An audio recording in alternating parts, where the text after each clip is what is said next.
हम थोड़ी सी स्ट्रेचिंग करते हैं। स्ट्रेचिंग से देखो बहुत सारे लाभ हैं स्ट्रेचिंग के। जिन लोगों को दर्द बहुत ज्यादा शरीरों में दर्द रहते हैं, नसों की बहुत सारी दिक्कतें हैं, मोटापा है बहुत ज्यादा, तो उन लोगों के लिए तो बहुत काम करेगा ये स्ट्रेचिंग। काम तो बहुत और जगह भी बहुत सारा करता है, लेकिन स्ट्रेचिंग इसलिए बहुत ज्यादा हेल्पफुल है। तो आपके पास ये दुपट्टा या फिर बेल्ट है तो अच्छा है। और जो लोग डायरेक्ट हाथ से कर सकते हैं वो हाथ से भी कर सकते हैं। जिनका हाथ आराम से पैरों के तक पहुंच जाता है ना, तो वो भी आराम से कर सकते हैं। तो देखो पहले हम लोग दुपट्टे से बताती हूँ कि कैसे। घुटने को ऐसे मोड़ लेंगे और दुपट्टे को यहाँ पे फंसा लेंगे, ठीक है। इसको उठा देंगे अपने पैर को। कोशिश ये रखिए कि घुटना सीधा रहे। देखो धीरे से हमने पैर को उठाया तो कमर भी सीधी कर ली हमने, ठीक है। अब ये तो घुटने दुपट्टे से मैंने बता दिया कि दुपट्टे से आपको खींचना है इसको अपनी तरफ। जो लोग पैर को अपने हाथ से ही पकड़ सकते हैं वो हाथ से ही पकड़ लें। चलिए सांस भरिए और सांस को बाहर निकालते हुए सिर घुटने की तरफ, घुटना सिर की तरफ, धीरे धीरे ऐसे ऐसे आ जाए। धीरे धीरे सिर घुटने की तरफ, घुटना सिर की तरफ। होल्ड करें यहाँ।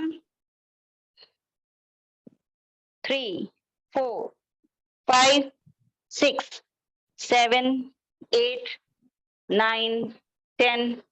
अब देखो कमर को थोड़ा सीधा करने की कोशिश करो। 1 2 3 4 5 और धीरे से वापस, धीरे से वापस, ठीक है। अब दूसरे पैर से सेम ऐसे ही। तो दूसरे पैर से इसे पकड़ो। जो इसको डायरेक्ट पकड़ सकता है पकड़ लो। देखो पेट तक दबे और ये धीरे धीरे धीरे धीरे ये आपका घुटना सीधा होते हुए आपके सिर की सीध में ऐसे आ जाए 90 डिग्री। जैसे एक सिंपल सीधा का सीधा कोई इनहेल और एक्सहेल करते हुए धीरे धीरे। सिर को नहीं लाना, पैर को लेके जाओ सिर की तरफ। यहाँ पर 1 2 3 4 5 6 7 8 9 10। 1 2 मुस्कुरा दो थोड़ा। 3 4 5 और धीरे से वापस। पता है मुस्कुराने से अपने आप ही सही हो जाता है। स्ट्रेचिंग बहुत अच्छी होती है मुस्कुराने से।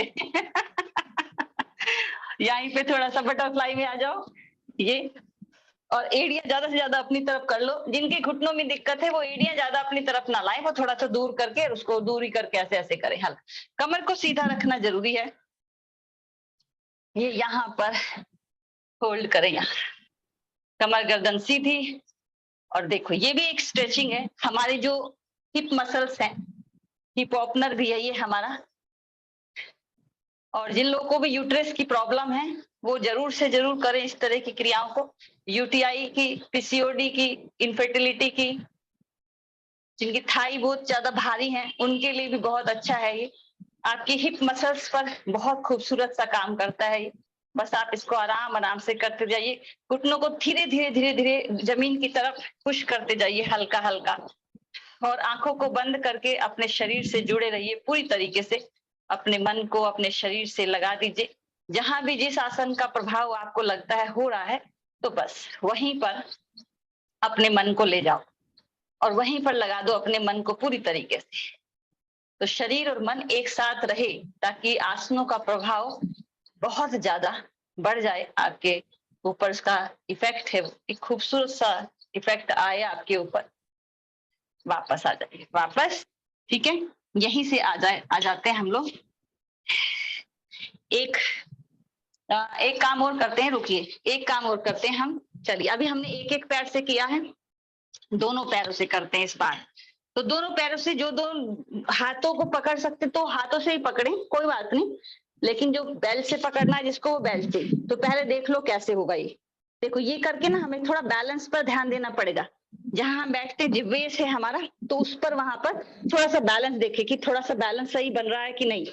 ठीक है, अब देखे कि हाँ ठीक है बन रहा है। ऐसे उठा के देख लो पैर को, ये बैलेंस बन रहा है ना यहाँ पर। तो जब हम देखें कि बैलेंस बन रहा है तो हम अपने पैरों को फिर उठा सकते हैं। ठीक है, बढ़िया। अब देखो जो पहली बार कर रहा है वो यहीं पर रुक जाए, कोई दिक्कत नहीं है। कमर को बहुत ज्यादा ऐसे ना करे, कमर को थोड़ा सा सीधा रखने की कोशिश करे, एक पोस्चर में आ जाए अच्छे से। ठीक है, अपने अंगूठों को देखे सामने, घुटनों को सीधा करने की कोशिश करें। छोटी छोटी जो चीजें हैं ना पहले इस आसन की, वो करने की कोशिश करें। जैसे घुटनों को सीधा करना हो, कमर को सीधा करना हो, धीरे धीरे पहले ये करें और फिर धीरे धीरे इसको अपनी तरफ लाने की कोशिश करें। पैरों को अपनी तरफ लाने की कोशिश करें, जितना ला सकते हो इसे यहाँ पर, और होल्ड करके रखे यहाँ पर। इसको बैलेंस बना के रखिए, जितनी देर भी बैलेंस बना के रख सकते हो। 1 2 3 4 5 6 7 8 9 10 10 9 8 7 6 करते रहो। 5 4 3 2 1। हाँ, लुढ़कते हो तो लुढ़क जाओ, कोई दिक्कत नहीं है, लुढ़कने में क्या दिक्कत है ना, बल्कि अच्छा लगता है। पीछे जब लुढ़कते ना बचपन में ही लुढ़के, उसके बाद तो लुढ़के ही नहीं ना कभी भी। तो कोई बात नहीं, पीछे अगर गिरते हो तो गिर जाओ, कोई टेंशन मत लेना। ठीक है, अच्छा है, मसाज हो जाएगी आपकी रीढ़ की। ठीक है, तो ये यहाँ पर होल्डिंग के साथ बढ़िया। तो जस्ट ठीक है, इसको वापस ले आते हैं, छोड़ दीजिए, रिलैक्स। अब आ जाइए यहाँ से। अभी हम इसको थोड़ा सा इसका इजी वर्जन ही कर रहे हैं। अभी इसको जैसे जैसे थोड़ा थोड़ा सा आपकी मसल्स और थोड़ी सी फ्लेक्सिबल होंगी, थोड़ी सी और मजबूत होना शुरू होंगी, तो थोड़ा सा इसका फिर आगे एक स्टेप फिर आगे बढ़ेंगे इसमें। यहाँ पे वज्रासन में आ जाइए। वज्रासन में कमर को सीधा जैसे ही करेंगे आपकी कमर रिलैक्स हो जाएगी एकदम, है ना। एक दो चीजें होती है, एक तो आप ऐसे बैठे हो, ऐसे कभी मत बैठो। आप इसे कमर को इस तरीके से सीधा करके, ये मत बैठो और ये भी मत करो कभी कि ऐसे छाती को निकाल दिया बाहर की तरफ, कमर को तान दिया पूरा, उसमें भी कमर दर्द होगी। इसलिए आप रिलैक्स करके कमर को बस सीधा रखिए, सांसों को नॉर्मल कर दीजिए। हर बार कोशिश करें कि 1 घंटे का ये जो समय है हमारे पास, इसमें अपनी आंखों को बंद ही रखें। अपने आसनों को बस अपने अंतर मन से देखते रहें कि वो किस प्रकार से हो रहा है। तभी आंख खोले जब आपको देखना हो, समझना हो किसी आसन को। ठीक है, तो यहाँ से अभी हम नेक्स्ट आएंगे। चलिए आ जाइए डाउनवर्ड डॉग पोज, यानी कि अधोमुख में। अधोमुख आसन में जिनको हाई बीपी है बहुत ज्यादा, कोशिश करें वो थोड़ा ज्यादा देर ना रुके इस आसन में, जल्दी वापस आ जाएं। कुछ भी परेशानी हो तो वापस आ जाएं, अपने शरीर की सुनते रहें जरूर से जरूर। हार्ट पेशेंट भी ज्यादा ना इस क्रिया को करें, आसन को करें। तो यहाँ एड़ियों को मिलाना है और एड़ियों को इस प्रकार से अपने पैरों को रखना है कि आपको थोड़ा सा मेहनत लगे आपकी एड़ियों को मिलाने के लिए, आपको ऐसे आसानी से ना मिल जाए। ठीक है, चलिए इसका भी मैं इजी वर्जन ही आप लोगों को बताऊंगी। ये हमारे कमर दर्द सियाटिका के लिए भी बहुत अच्छा आसन है, जिसको हम अर्ध कपोत बोलते हैं या पिजन पोज। तो हम क्या करें, अपने लेफ्ट पैर को ऊपर उठाएंगे और यहाँ पर लेफ्ट पैर को ऊपर उठा के होल्ड करके रखेंगे। थोड़ा सा इसको होल्ड करें, कोशिश करें जितना भी आपका पैर ऊपर जा सकता है लाओ। सिर नीचे जाता जाएगा जितना पैर ऊपर जाता जाएगा। ठीक है, होल्ड करके रखें। अब घुटने को मोड़ लें और आगे आए, अपने घुटने को आगे लेकर और अपने पैर को यहाँ पर ऐसे फैला दें और पीछे वाले पैर को सीधा कर दें। ठीक है, पीछे वाले पैर को सीधा कर दें ऐसे। अब सीधा करें यहाँ पर, तो अभी देखो आपकी पोजीशन ये है, यहाँ पर ये पोजीशन है ना आपकी सबकी। अभी इसको धीरे धीरे हाथों को पीछे लाते हो, कमर को कोशिश करो कि कमर आपकी थोड़ा धीरे से सीधा होने लगे। गर्दन खींच दो ऊपर की तरफ, कमर को सीधा करने की कोशिश करो जितनी कर सकते हो। यहाँ पर होल्ड कर, ये जो सीमनी नाड़ी है आपकी, यहाँ पर ये पूरा खिंचाव को महसूस करो, यहाँ गर्दन पर भी कमर पर भी। होल्ड होल्ड होल्ड, और फिर सांस बाहर निकालते हुए धीरे धीरे आगे आओ। दोनों हाथों को आगे फैलाते हुए सिर को रख दो नीचे। अब कुछ लोग ऐसे होंगे जिनका सिर आप नीचे नहीं रख पा रहे हो सिर को, तो क्या करें, कुशन है आपके पास एक, यहाँ ये अपने कुशन को यहाँ रख लो सिर के नीचे। ठीक है, ऐसे और ऐसे कर दो। ये उन लोगों के लिए है जो बिल्कुल भी सिर नहीं रख पा रहे हैं नीचे, बहुत परेशानी हो रही है उनको सिर रखने से। आपकी नाभि जो है बिल्कुल बीच में रहे, ये ध्यान रखना। और जहां पर भी शरीर पे आपको इसका असर महसूस हो रहा है, अपने ध्यान को वहीं ले जाओ। इसका जो प्रभाव आपको कूल्हे पर महसूस होगा, जो पैर मुड़ा हुआ है कूल्हे पर, जो लोग इसको पहली दूसरी बारी कर रहे हैं उनको थोड़ा सा ज्यादा महसूस होगा, क्योंकि अभी फ्लेक्सिबिलिटी इस तरह से नहीं हुई है। जो दर्द में है यहाँ पर, जो sciatica का जिनको पेन होता है उसके लिए भी बहुत बढ़िया क्रिया है ये। तो 30 सेकंड कम से कम रुके यहाँ पर। 1 2 3 4 5 6 7 8 9 10 10 9 8 7 6 5 4 3 2 1। दोनों हाथ कंधों के नीचे रखें और अपने अपर बॉडी यानी धड़ वाले हिस्से को ऊपर उठा दें और धीरे से फिर से वापस से आ जाएं यहाँ पर वज्र में और यहीं से आ जाएं फिर से अधोमुख में। फिर से धकेल दे शरीर को पीछे अच्छे से। अब की बार लेफ्ट पैर को थोड़ा सा बीच में ले आओ और राइट पैर हमारा ऊपर जाएगा। इस बार कोशिश करो जितना आप ऊपर ले जा सकते हो राइट पैर को खींच दो ताकि आपका जो आपकी बैली है वो खिंची रहेगी। होल्ड कर सकते हो, थोड़ी देर होल्ड कर लो। यहाँ पर हाई बीपी वाले ध्यान देना, सफोकेशन या इस तरह की कोई भी प्रॉब्लम हो तो वापस आ जाना। घुटने को मोड़ो, आगे लाओ सिर की तरफ और रख दो यहाँ पर पैर को मोड़ के। पीछे वाले पैर को सीधा कर दो और नाभि वाला हिस्सा बिल्कुल बीच में रहे आपका। मोस्टली ऐसा होता है कि जब भी आपके शरीर पर प्रेशर आएगा तो क्या होगा, शरीर कंफर्टेबल होने के लिए ऐसे ऐसे लुढ़कने लगेगा जिस तरफ भी उसे कंफर्टेबल लगेगा। लेकिन आप इसको ऐसे मत करना, नाभि बिल्कुल बीच में रहे, ये हाथ यहाँ और धीरे से कमर को सीधा कर दो। कमर को सीधा करो, गर्दन को ऊपर खींच दो, होल्ड करो यहाँ। बढ़िया। 1 2 3 4 5 6 7 8 9 10। सांस बाहर निकालते हुए दोनों हाथों को आगे और माथा रख दो मैट पर। पीछे का पैर सीधा, नाभि बिल्कुल केंद्र में और 30 सेकेंड। 1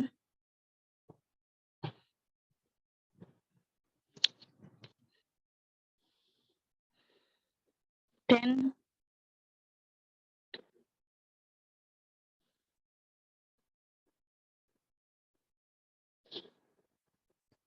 20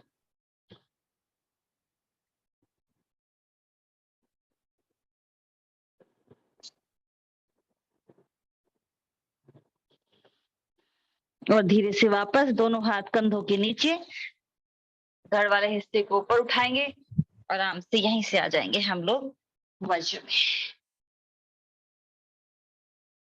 वज्र में और बिल्कुल रिलैक्स कर देंगे। यहीं से हम कमर के बल आएंगे। कमर पे चलिए लेट जाइए आराम से। दुपट्टा बेल्ट अपने साथ ही रखना। चलिए, पैरों की जब हम स्ट्रेचिंग करते हैं तो हमारे जो ये वाला हिस्सा है, जैसे हमने हाथों की स्ट्रेचिंग करी तो हमारी कमर का आधा वाला हिस्सा यहाँ पे इफेक्ट में आया। पैरों की कर रहे हैं तो अब बीच से कमर का नीचे वाला हिस्सा पूरा इफेक्ट में आएगा। हमारा पेट, पेडू, ये भी सब इफेक्ट्स में आएंगे। ठीक है, कम ज्यादा रेशो कम ज्यादा हो सकता है। अब दूसरा, चलिए अब क्या करेंगे, हम दोनों पैरों को मोड़िए। लेफ्ट पैर को उठाइए, अपनी दुपट्टे को, अगर दुपट्टे से जो लोग कर रहे हैं वो दुपट्टे से ऐसे पकड़ ले इसको। ठीक है, जो हाथ से कर रहे हैं वो हाथ से पकड़ ले। दूसरे पैर को थोड़ा सा जमीन से ऊपर उठा दे मैट से। अब देखो क्या करना है आपको, गर्दन उठा, अपने कमर वाले हिस्से को उठाना है और इसको लाना है अपने सिर की तरफ ऐसे, और सिर से टच कर देना इसको। ठीक है, ऐसे 1 2 3 4 5 6 7 8 9 10 और धीरे से वापस वापस। दूसरा पैर, जो लोग दुपट्टे से कर रहे हैं वो दुपट्टे से पकड़ ले उसको बढ़िया से। अब मैट से थोड़ा सा ऊपर उठा रहेगा दूसरा पैर। ठीक है ना, कमर को उठाएं ऊपर और सिर को घुटने से लगाएंगे। चलिए 1 2, 3, 4, 5, 6, 7, 8, 9, 10। अब वापस आ जाओ। अब इसमें हम थोड़ा सा जल्दी जल्दी करेंगे, 5 बार इस पैर से 5। अब दुपट्टे का यूज नहीं कर सकोगे आप, तो पिंडली पकड़ लेना अपनी, ठीक है। तो कैसे पहले देख लो एक बार, देखो कैसे ये पैर ऊपर उठा रहेगा, देखो 1, 2, करो 3, 4, 5, 6, 7, 8, 9, 10। और वापस आ जाओ, वापस, और शरीर को बिल्कुल ढीला छोड़, सांसों को थोड़ा सा नॉर्मल कर लो।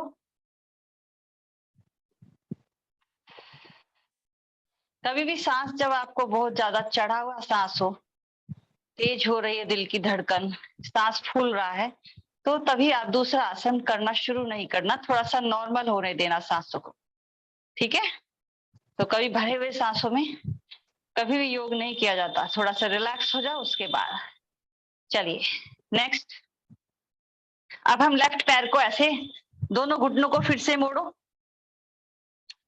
लेफ्ट पैर को ऐसे पकड़ लो, इसके पंजे को मोड़ के इसको पंजे को पकड़ लो, ठीक है। तो अभी हम क्या करेंगे, ये पैर फिर से हमारा सीधा हो जाएगा, मैट से थोड़ा ऊपर उठा हुआ होगा दूसरा पैर। सांस को बाहर निकालते हुए हम इसको छाती से या अपने सिर से लगाने की कोशिश करेंगे। अगर छाती से लगाना है तो चाहे कमर नीचे भी रख सकते हैं, फिर तो सिर से लगाना है तो कमर को ऊपर उठाओ, ऐसे होल्ड करो। यहाँ जो छाती से लगा रहे हैं ऐसे कर लो उसको।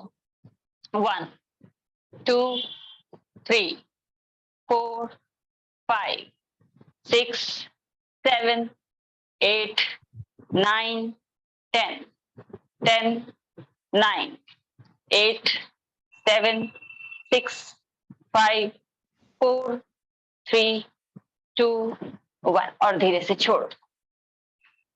थोड़ा सा इंटेंस दूसरा पैर, इसमें भी यही करना है आपको, छाती से लगाना है तो कमर को फिर उठाने की जरूरत नहीं, देखो ऐसे उठाओ इसको, यहाँ छाती से लगा दो, कितना आसान है ना।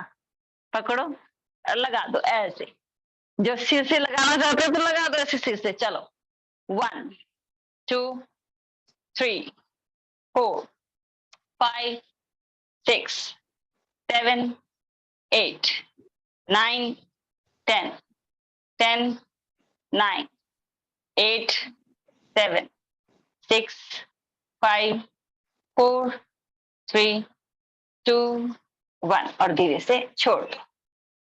बढ़िया, बिल्कुल ढीला छोड़ दो और रिलैक्स कर दो, बिल्कुल रिलैक्स। स्ट्रेचिंग के बाद थोड़ा सा शवासन में आराम से अपने आप को बिल्कुल रिलैक्स, और इसके प्रभाव को अपने शरीर पर थोड़ा सा महसूस करो।